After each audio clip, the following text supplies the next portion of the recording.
What's up, guys? Back again with another video. In this video, I'm going to dive into one of the most powerful themes from Ryan Holiday's Ego's the Enemy. So today is chapter 2, and we're going to be covering the choice between being somebody or doing something meaningful. This chapter specifically is called To Be or To Do, and going through it and taking notes and being able to kind of dissect what was important to me was a cool read, especially because Ryan Holiday really allows the reader to connect with what he's writing. It's very modernized. A lot of what I'll share is paraphrased and summarized from the book. It's mixed with my own reflections and real examples that personally stuck with me. So I guess think of this as less of a formal review and more of just a conversation about the ideas that genuinely made me stop and think. Because at some point in life, you're going to face this exact choice. Maybe not announced, maybe not obvious, but it's always going to be there, right? The choice between to be or to do. So I want to start this off with a recent experience I actually had with kind of this dilemma, right, of to be or to do. I had a chance to speak with Mike Kessler.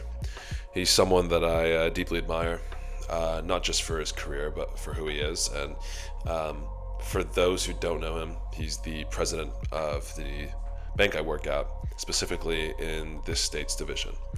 And one of the things that really stood out to me is the relationship between him and our CEO.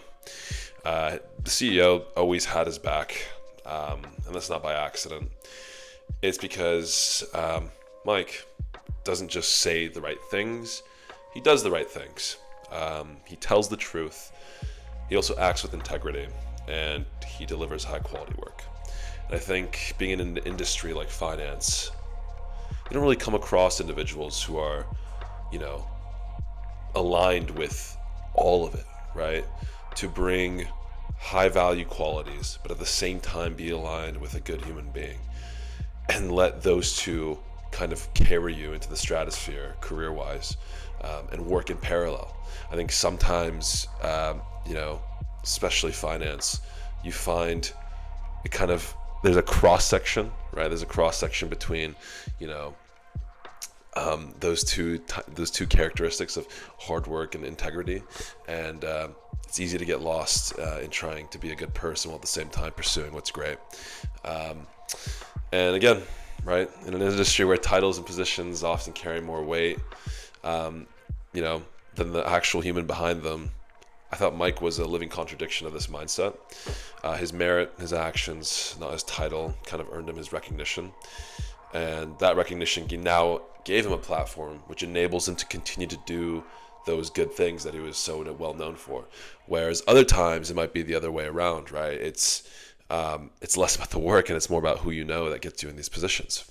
And this is for any industry, especially in this day and age where it's so common to kind of get into certain positions because of who you know and not because of the qualities we may possess as human beings and the good work we can do, right? So to jump straight into the book itself, right, the second chapter, he starts off, Ryan Holiday, with a historical parallel. He mentions an individual named John Boyd. This idea isn't just personal, it's historical. Boyd was a fighter pilot during the Korean War. He was famous for defeating any opponent in under 40 seconds from any position. Sounds crazy, but that's the historical tale of John Boyd. Later, he became the lead instructor at the elite fighter weapons school at Nellis Air Force Base. He was a brilliant tactician, but more importantly, he was a thinker and a teacher. His ideas shaped military aviation. He influenced the development of the F-15 as well as the F-16. His theories shaped military thinking for generations, and he also advised the Pentagon. And on top of that, his work directly influenced Operation Desert Shield, which was a huge operation. And yet, what happened? He remained a colonel for most of his career. He published one academic paper, there's only probably one known video of him, and no bases are named after him either. No ships, no monuments. Definitely more enemies than friends, right? And what does this signify? That Boyd lived a life of doing rather than being, right? I guess in a sense, the doing is what gave him this sense of being and continued to push him forward. The same way, my personal anecdote with Mike.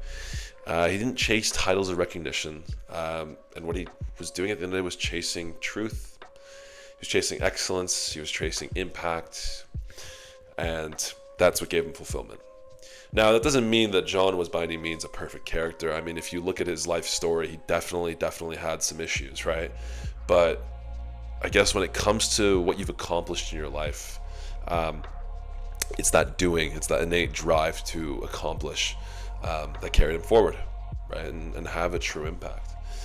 And, Boyd also used to give young Air Force officers this kind of speech, something he called the roll call. And what he would say is that one day you'll come to a point where you have to choose. Do you want to be somebody chasing promotions, titles, reputation, or do you want to do something truly meaningful? Even if it means giving up recognition, comfort, and approval. And this isn't a one-time event, right? Life, and this is what Ryan alludes to, is life is a constant roll call. Every day, right, there's tests, there's human tests, there's pride, power, greed, and these all kind of try and pull us towards the path of trying to become someone, right? Chasing the title, chasing the recognition. And it's easy to really fall in love with the image of success. And I think it's very interesting. I was listening to, a podcast earlier today, and I kind of used Jim Carrey as an anecdote, saying that when Jim Carrey stood up on the stage to win his, I believe it was his 5th Golden Globe, he said, "Hello everybody, I'm Jim Carrey," and he said something along the lines of, "I'm Jim Carrey, winner of 5 Golden Globes, and when I go to sleep tonight, I'll be dreaming about being Jim Carrey, winner of 6 Golden Globes." And that, to an extent, is what this kind of alludes to, is, it's very, very easy to lose yourself and fall in love with this image of becoming success, right? And that's why you hear all the time, when millionaires and very wealthy individuals accumulate all this wealth, at the end of the day, they go, money is not what makes you happy. But I think at the same time, as well as, I think achieving it is also necessary to prove to you that that's not what makes you happy. And I think that's also an important lesson to come away from it. It's not to not chase these things, or it's not to have an innate drive to do more, or, accomplish more. But I think it's also important to remember that these things do open eyes. And so even though they shouldn't be the very end goal, sometimes they're necessary in showing you what's really important. And, I think it was also Jim Carrey who said, I hope everybody, accomplishes their hopes and dreams to show that that's not what is needed to make them happy at the end of the day. And I think, unfortunately, that's the hard truth. So, yeah, appearances can be deceiving. Having authority doesn't really mean you are an authority. Being promoted doesn't necessarily mean you're doing great work. And impressing people is not the same as being truly impressive. So, this kind of begs the question, what is your purpose? If what matters to you the most is reputation, inclusion, comfort, then the path is quite clear, right? Tell people what they want to hear. Take the promotions, follow the standard track. And that isn't exactly what's inherently wrong. There are certain industries, like the one I'm in as well, that demand excellence. They demand a higher quality of a career path, right?